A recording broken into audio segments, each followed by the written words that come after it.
Una nating pag-uusapan, mga kababayan, ay ito ngang patungkol nga kay Sara Duterte, no? Mga kababayan, ako po. Ano nga ba itong kay Sara Duterte, Kent? Kung bakit nangyari yan, no? Naku, Diyos ko po. Sara, makukulong talaga. Ha? Diyos ko. So ito, mga kababayan, patungkol ito kay Sara na kung saan kulungan talaga ang bagsak niya, mga kababayan. Bakit? Kasi ang sabi po ng abogado ni Ramil Madriaga, mga kababayan, ay ito. Abogado ni Ramil Madriaga namin nasa Lunes, ayan ha, mga kababayan. Ayan, sa Lunes na mag-file sa ombudsman ang abogado ni Ramil Madriaga. Ayan.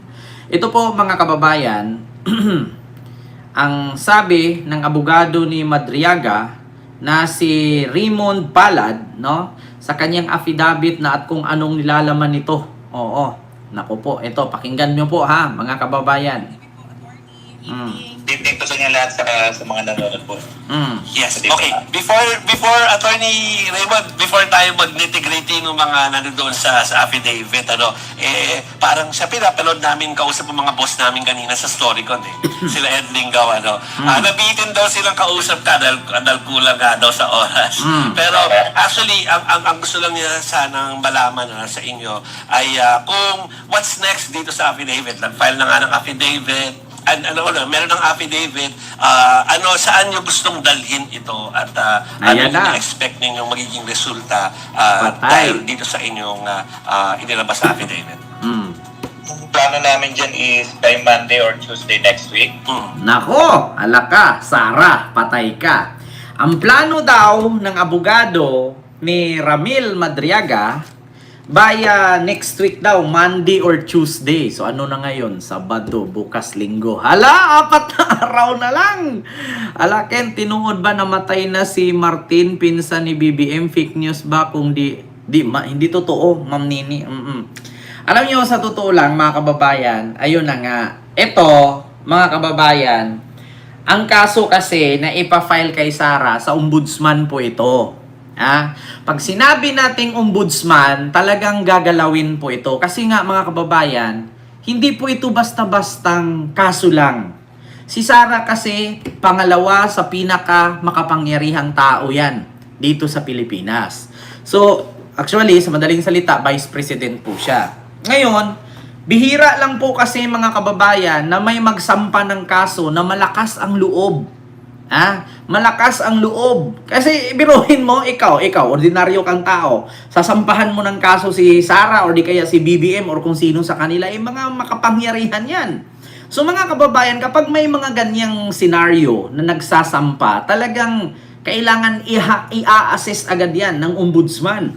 So ngayon, mga kababayan, Lunes o Martes daw, ipa-file sa ombudsman. At take note, mga kababayan, ombudsman po ito. Hindi po ito Senado o Kongreso. Sa Senado at sa Kongreso, mga kababayan, is impeachment po yun. No? Sa madaling salita, pag sinabi nating impeachment, pagbubutuhan pa yan ng mga kongresista at pagbubutuhan pa yan ng mga senador kung itutuloy ba o hindi or i-impeach ba or hindi. Ngayon, mga kababayan, hindi po pwede dito, mga kababayan, na si Sara ay hindi a-attend. Talagang a-attend siya dito. Bakit? Kasi kung hindi siya dadalo, hindi siya a-attend, mga kababayan, padadalhan po siya ng subpoena dito. Subpoena. No? Supina sa madaling salita. No? Padalhan po siya niyan. Either NBI ang maghatid sa kanya or either police. Diba? So ngayon, ayan, Big Malaluan, Miguel Love shoutout po. So ngayon, mga kababayan, ano nga ba ang kanilang ipa-file na kaso laban kay Sara? May katotohanan nga ba? Totoo nga ba ito? Accurate nga ba? May ebidensya nga ba? Ngayon, mga kababayan, mayroong sulat na kumakalat ngayon na isinend daw ni Madriaga kay Laila de Lima. So ngayon, mga kababayan, yun sa sulat, ang sabi ng mga DDS na bobo, hindi daw sulat lalaki, sulat babae daw. Tandaan ito gusto kong reaksyonan. Kasi itong mga DDS, mga kababayan, ang sabi nila, hindi kay Madriaga yan. Kasi bakit ang sulat babae? Hindi naman yan sulat lalaking ganyan eh. Sabi ko sa isip-isip ko, si Madriaga po may kunting kaalaman. Kasi bakit?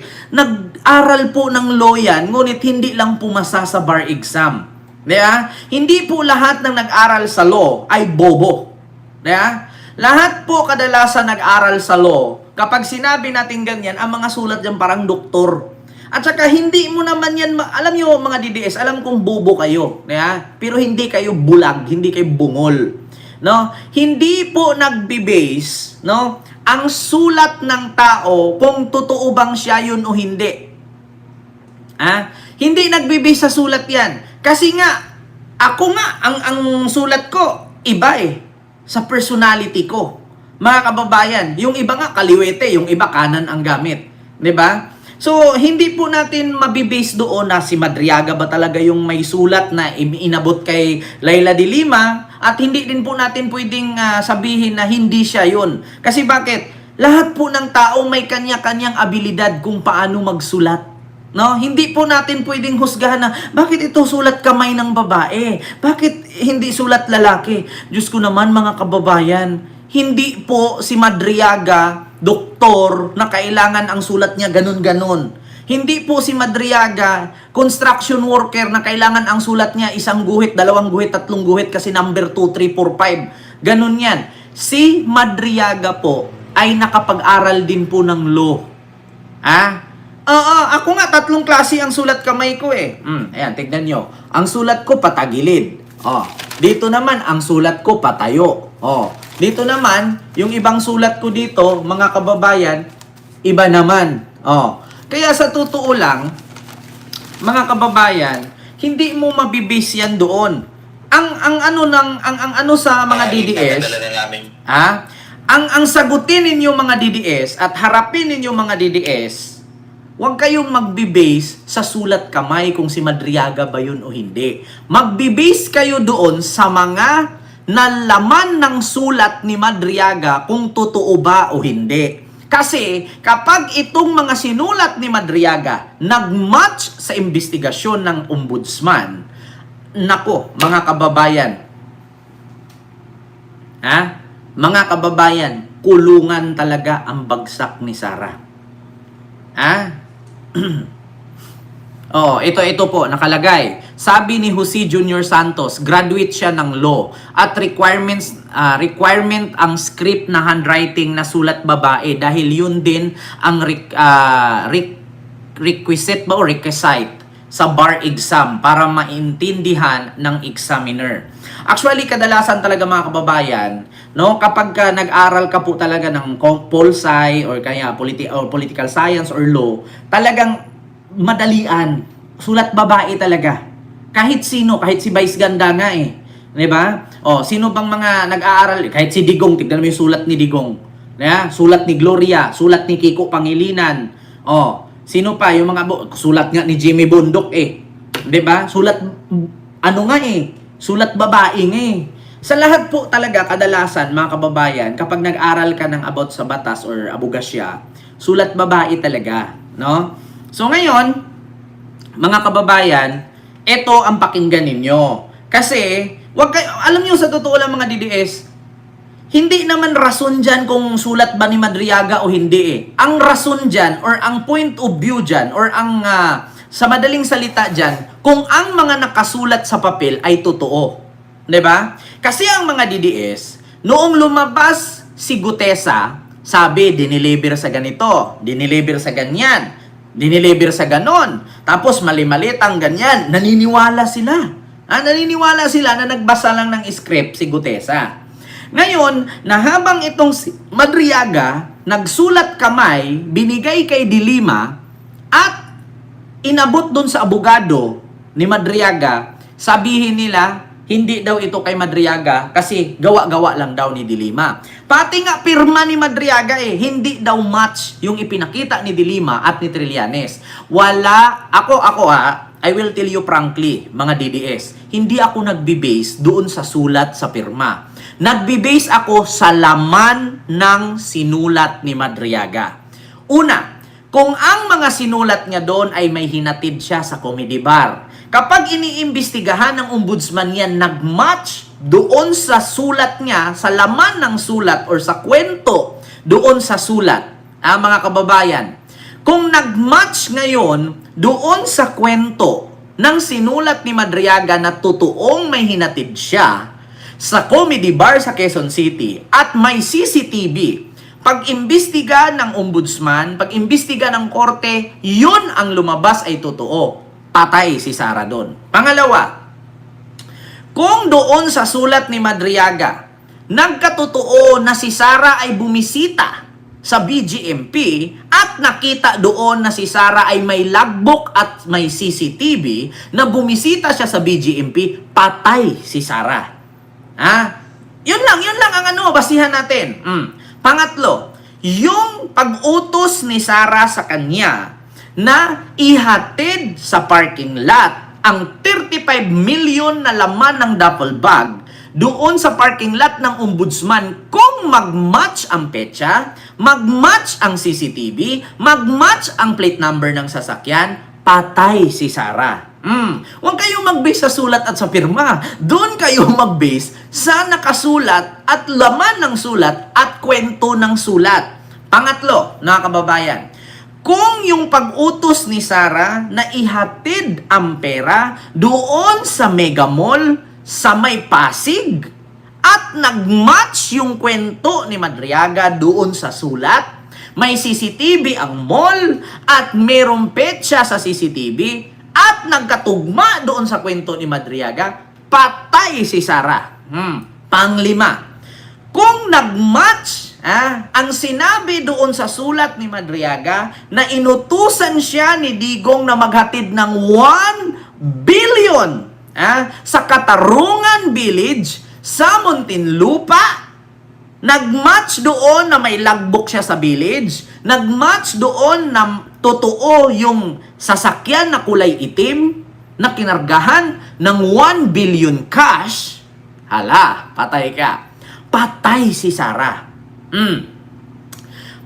Panglima, mga kababayan, kung ang sulat ni Madriaga, na ang sabi ng mga DDS, sulat babae daw, at yung pirma ni Madriaga, na hindi daw match dun sa pirma niya, kung nagkatotoo ang laman ng sulat na nakalagay, inutusan daw si Madriaga ng asawa ni Sara na si Man Scarpio na kunin ang droga sa magnetic lifter sa Cavite. At kung nagkakatotoo na meron talagang droga, patay na naman si Sara. Bagsakan talaga niya ay kulungan. Mga kababayan, naku, kinakabahan ako.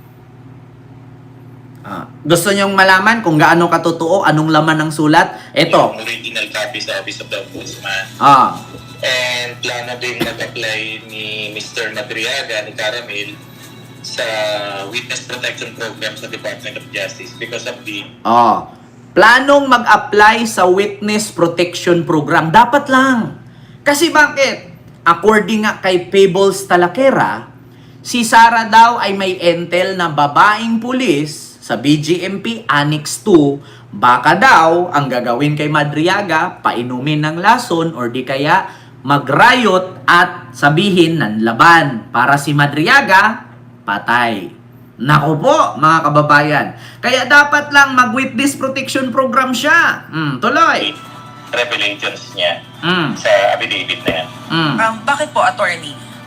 Witness protection, meron po bang threat si Madriaga? I understand, nakadetain siya ngayon. Hindi po ba? Yes po, nakadetain po siya sa Annex 2.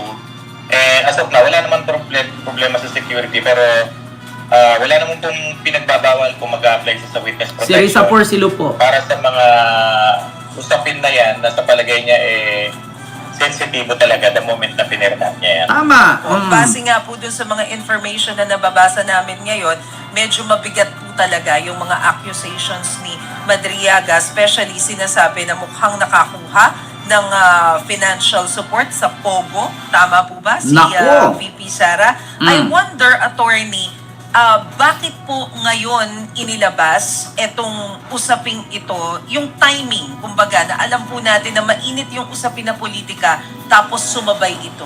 Bakit po ngayon? Actually, late na nga yan, nagtatampo na nga si Caramel dahil October pa namin pinag-uusapan yan. I think second week ng October 2025. Hanggang natapos lang namin yung affidavit niya ng November 29. So halos isang buwan at kalahati namin paulit-ulit na pinag-uusapan yung topic na yan, to the point na 2 beses namin pinasulat yung kwento na yan. Hindi yan yung style na ini-interview ko siya ako nagsusulat, hindi. Ang sabi ko sa kanya, magkwento ka, isulat mo sa papel. Then habang ginagawa niyan, marami akong tanong sa kanya para makita ko talaga kung alam niya yung kwento niya or nagtatahi-tahi lang siya ng storya. So, nako, patay, detalyado talaga mga kababayan. Kasi, ito, alam nyo, sa totoo lang ha, pagdating sa batas, ako kasi nakakita ako pagdating sa ganito mga kaso-kasuhan. Halimbawa, nakakulong yung tao. Hindi kasi pwede na si abogado ang magsulat sa mga testimony ni nakakulong.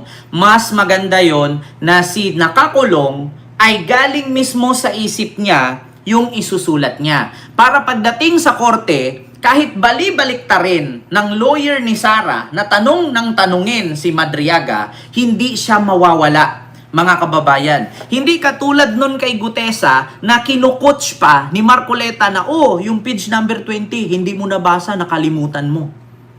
Ha? Oo, mga kababayan, naalala ninyo? Kasi pagdating sa korte, mga kababayan, nakita nyo si Jinky Luistro kung paano magtanong? Iikot-ikutin ka niyan, babaliktid-balik ta rin. Nakita nyo si Jinky Luistro pag nagtanong? Yan ang mga kadalasang nangyari or scenario sa korte na, do you think ganito ba kagrali? Ganyan ba talaga? At paano mo nasabi na hinatid mo? Anong oras? Saang lugar? Anong pangalan ng street? Totoo ba na pinabitbit ka ng ganito?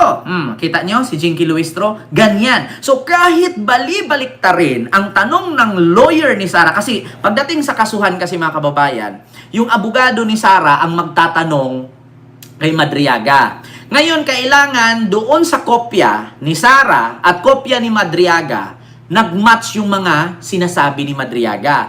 Ngayon, tatanungin siya ng abogado, totoo ba? Totoo ba, Mr. Madriaga, na inutusan ka ng aking kliyente na ihatid ang pera sa ganitong lugar, sa oras na to, sa petsa na to, kay ganito?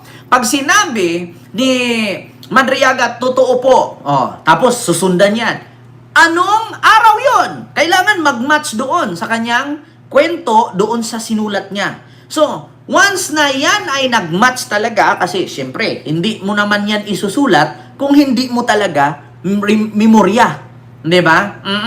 So, ngayon mga kababayan, patay talaga si Sara. Yan ang bagsak talaga ni Sara, mga kababayan. Sa Lunes na or sa Martes, isumite ng abogado ni Madriaga na si Attorney Palad ang kaso laban kay Sara. Nako, kailangan talagang ingatan si Ramil, no? Mga kababayan. Ayun, cross-exam ang tawag dyan. Naalala nyo yung juwa-juwa ni Harry Roque, yung macho, yung pageant, ano ba yun? Male pageant, na ang sabi, paano ka pinatira ni Roque doon sa Pogo area na hindi ka naman negosyante? Pangalawa, bakit ka nakatira doon nang hindi ka naman kaano-ano? Sinong nagpatira sa'yo? Ngayon sabi niya, kasi po nag-aral ako, Mr. Chair. Diba? Sabi, ayaw pang aminin. So kahit nag-aral ka, karapatan mo bang tumira doon nang hindi ka naman parte ng negosyo na yon? Sino ang nagpatira sa'yo? Sabi naman ni ER de la Serna, si Roque po, doon nahuli. Inamin. Nako, mga kababayan. Ganyan na, bantayan at panoorin ninyo si Jinky Luistro kung paano mag-interview. Ganon ang mangyayari. Mga kababayan, si ER de la Serna, Ma'am Chai Chair. Diba? So, sunod. Pakinggan natin ulit. Ito pa, mga kababayan. nung time na binanatan siya sa isang istasyon ni Atty. Roque at sinampahan siya ng kidnapping. Doon na nagsimula yung kanilang pagkabasag ng samahan nila dahil humingi ata siya ng tulong kay VP Sara na mamagitan at kausapin si Harry Roque na itigil yung ginagawang kidnapping case sa kanya. At ang sagot ata ni VP Sara kung anong gawin ni Harry Roque presume correct, at pag dinimanda mo si Harry Roque sa ombudsman, para mo na rin dinimanda ang Duterte family. Doon siya nasaktan talaga. Di ba? Doon nasaktan si Madriaga. Kasi di ba mga kababayan, meron kasing alam itong si Madriaga sa land grabbing ni Harry Roque doon sa may Maribeles, Bataan. Nilaland grab ni Roque ang mga lupa ng mga magsasaka doon, mga kababayan. Binago yung pirma, mali yung pirma ng owner, tapos yung mga pirma pinipurge, no? Pinipurge yung mga pirma. So ngayon, tinulungan ito ni Madriaga kasi si Madriaga may alam po ito sa batas kasi nag-aral nga naman ng law. Kung tutuusin nga si Madriaga mas may alam pa sa batas kaysa kay Sara di ba? Nakakahiya. So ngayon mga kababayan, idinimanda, tinulungan ni Madriaga itong mga magsasaka na dinimanda si Roque. Ending mga kababayan, dinimanda ni Harry Roque itong si Madriaga, kaya nakulong. So ang nangyari mga kababayan, no? Lumapit daw itong si Madriaga kay Sara para arigluhin at itigil daw ni Roque itong kaso sa kanya. Ang sabi ni Madriaga ay ni Sara, bakit mo dinimanda si Roque? So parang dinimanda mo na rin ang mga Duterte. Ito, may nagsabi, paghilom mo itubaga daw ngano ni sulti man siya nga nakaklase sila ng law noong 1991 isi Sara 1978 na tao. Ito ha. Alam mo sa totoo lang Arthur Benjamin Jr., ang pag-aaral nila, kaklase sila ni Sara 1991. Si Sara pinanganak ng 1978. So anong koneksyon ng pag-aaral sa pinanganak? 'Di ba? Arthur Benjamin Jr., tanungin kita. Sagutin ko yung tanong mo. Anong koneksyon nung panganak ni Sara ng 1978 sa pag-aaral niya noong 1991? So anong koneksyon doon? Hindi naman po pwede na pagpanganak ni Sara 1978, mag-aral agad siya. Malamang palalakihin muna. Hindi siya dadaan ng elementary? Hindi siya dadaan ng high school? Hindi siya dadaan ng college? Tanga-tanga nito magtanong, Basta DDS, alam ko yan, bubo talaga. Arthur Benjamin Jr., anong koneksyon sa pag-aaral ni Madriaga noong 1991 kung sinabi niyang magkaklase sila ni Sara at 1978 si Sara pinanganak? Diba? Ngayon, sumagot siya. Ito, ang sagot niya. 13 years old si Sara. Paano siya nag-law? Ito ha. Kung 1991, si Madriaga nag-aral ng college at si Sara ay pinanganak ng 1978. So 13 years old si Sara. 1978 at 1991, 13 years old si Sara? 1991, 13 years old si Sara? Tangina mo, hindi siya pwedeng tumakbo sa 2028. Apakatanga mo, Arthur Benjamin Jr. Total mo, 1991, 1978, kung 13 years old ba edad niya. So, ibig sabihin, hindi siya pwedeng tumakbo sa 2028. Kulang yung edad niya. Mag-total ka nga. 13 years old si Sara, 1991. So ano yan? Mas bata pa si Sara sa akin? Hindi ka ba naman adik? 1991? 13 years old si Sara niyan. In 1994 ako pinanganak. So ibig sabihin, si Sara lamang lang sa akin ng 16 years? Pag sure dia, oy! 16 years old lang si Sara, lamang sa akin? So di wala pa siyang 40 anyos? Pag sure dia, Arthur, oy! Alam nyo, may date lang eh. Total mo nga. Kung 13 years old si Sarah ng 1991, plus 20 years, ano siya, 36 years old pa lang? 33 years old pa lang si Sarah ngayon? Sige nga. Alam mo, sa totoo lang, Arthur Binhamin, hindi porket nakalagay ang date kung kailan pinanganak at kailan nag-aral, ay doon ka na magbe-base. Ito, itotal ko ha. 1978 minus 1991. 13 years old si Sarah. So kung 13 years old si Sarah ng 1991, so ilang taon pa lang si Sarah ngayon?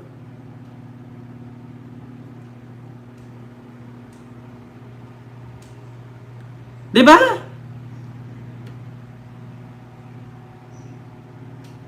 Sige nga, mag-isip ka. Minus 2025. 47 si Sarah ngayon. Sige, sabihin natin 47 years old si Sarah ngayon. Totoo ba talaga na 47 years old si Sarah? Isuma total mo. 13 years old si Sarah. Ilang taon ba siya nag-elementary? Di ba 6? 13 years old, grade 6 siya niyan. So 13, 14, 15, 16, 17. 17 years old, gagraduate na siya ng high school. Ang pag-aral ng abugasya, 10 taon. 10 taon ang pag-aaral ng abugasya. 10 taon. At si Sarah, hindi ko sure, nung pag-take niya ng bar, ay pumasa agad siya. Isipin mo 10 taon ang pag-aaral ng abugasya. Kaya kung sabihin man ni Madriaga na nag-aral si Sarah 1991 at nag-aral siya ng 1991, hindi naman niya sinabing classmate sila. 'Di ba? Sinabi ba niya na classmate sila? Ang sabi niya, schoolmate sila.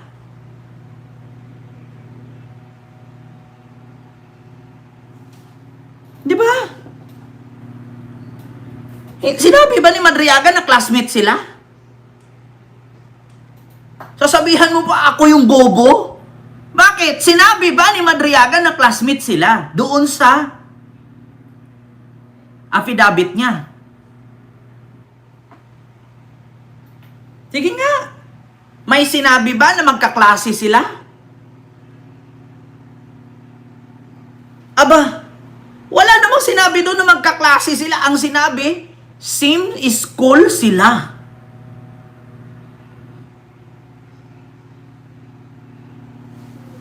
Diyos ko naman, sinabi ba niya magkaklase sila?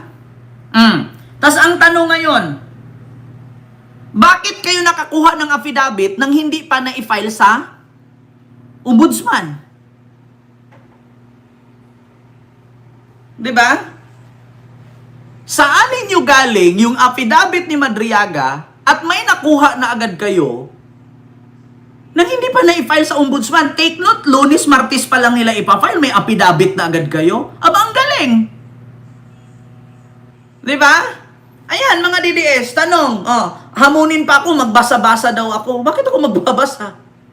Diba? Ang tanong ngayon, paano kayo nakakuha ng kopya ng affidavit hindi pa na-file sa ombudsman? Wow, ang galing! Sige nga, tanong ko lang. May hawak agad kayo ng kopya ng affidavit sa Lunes at Martes pa lang ipapile? Saan kayo galing? Sige nga. Saan ninyo galing yung affidavit ni Madriaga nang hindi pa nga na-file?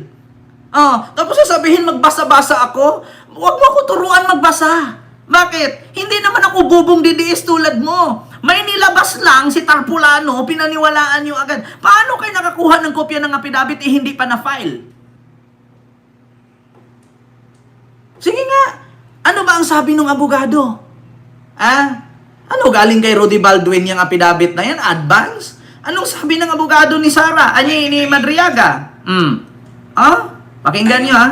Mga accusations ni Madriaga, especially sinasabi na mukhang nakakuha ng financial support sa Pogo. Tama po ba si VP Sara? I wonder, attorney, bakit po ngayon inilabas etong usaping ito, yung timing, kumbaga, na alam po natin na mainit yung usapin na Tingnan nyo, ha? Before tayo mag-nitty-gritty ng mga nandoon sa affidavit, parang siya pinapanood namin kausap ng mga boss namin kanina sa StoryCon Sila Ed Lingaw, nabitin daw silang kausap ka dahil kulang nga daw sa oras. Pero actually, ang gusto lang niya sanang malaman sa inyo ay kung what's next dito sa affidavit. File na nga ng affidavit, meron ng affidavit, saan nyo gustong dalhin ito at ano yung ina-expect ninyong magiging resulta dahil dito sa inyong inilabas sa affidavit? Ang plano namin dyan is by Monday or Tuesday next week.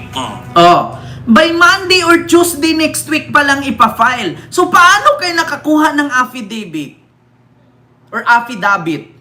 Di ba? May pa-logic-logic ka pang animal ka? Simple logic daw, 1978, 1919. Ang tanong, saan kayo nakakuha ng affidavit? Alam nyo ba na kapag may affidavit, bawal yan i-share sa social media? Ang dapat lang makatanggap dyan ay yung taong kinasuhan.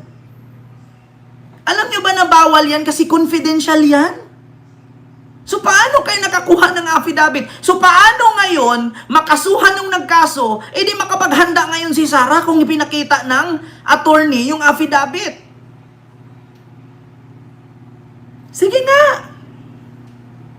Saan ninyo galing yung affidavit na hindi pa nga na-file sa ombudsman? Tapos kayo may kopya na? Aba, ang galing nyo naman. Mas nauna pa kayo kay Madriaga. May affidavit na agad kayong nahawakan. Sige nga. Paano nangyari? Alam nyo ba? Ano kay Jason sa galing? Diyos ko naman. Sige nga. Paano nangyari? Paano nangyari na ang mga DDS may binabasihang affidavit hindi pa nga na-file ni Madriaga yung kanyang kaso laban kay Sara? So, paano nangyari na ang affidavit ni Madriaga ay nakalap na sa social media na alam nyo naman na confidential yan? Alam nyo ba? Hindi nyo alam? Palibhasa kasi bobo nga kayong DDS. Hindi nyo alam na ang dapat makakopya ng affidavit na yan makakuha ay mismong si Sara lang kasi siya lang ang kinasuhan. So bakit kumalat sa social media ang affidavit nang wala pa ngang na-file kasi sa Lunes pa? Sabado pa lang ngayon, no? Sabado pa lang ngayon. 4 na araw pa lang o 3. Ang lalakas ng trip nito mga DDS. Nakakapagtaka lang, nagbe-base-base na sila sa date, nagbe-base-base sa edad, nagbe-base-base sa pag-aaral, samantalang hindi pa nga na-file sa ombudsman, may affidavit na sila. Come on! Sige nga, paano nga nangyari na may affidavit na kayo, may pa-logic-logic ka pang animal ka, may pa-logic-logic pa na edad-edad daw, kaklase, pinanganak ganito. Saan mo galing yan? Hindi pa nakapag-file ng kaso. Sa Lunes o sa Martes pa lang mag-file yung abogado ni Madriaga na si Attorney Palad. So bakit meron na kayong affidavit na hinahawakan? Ang lalakas ng trip ninyo, wala pa yung bagyo na natamaan na kayo. Ala, kakaiba yan. Kakaiba yan. Sunday na ngayon. Sunday. Monday bukas. Kung walang sa Monday, Martes. Hindi pa na-file, Aba, kakaiba yan. Hindi pa na-file ng abogado ni Madriaga, may affidavit na sila. Basta DDS talaga, alam nyo na. Tapos, nauuna pa sila, Ay, Diyos ko. Linggo na ngayon. Sige, linggo ngayon. Lunes bukas. Lunes o Martes pa ang sabi ng abogado ipa-file. So paano nangyari na nag-circulate na sa social media itong affidavit ni Madriaga? Paano nangyari yun? Di ba? So kung nag-circulate na sa social media yung affidavit hindi pa na-file, hindi makapaghanda na si Sara ngayon kung ano ang panlaban niya. So, sino na yung abogadong tanga na naglabas niyan?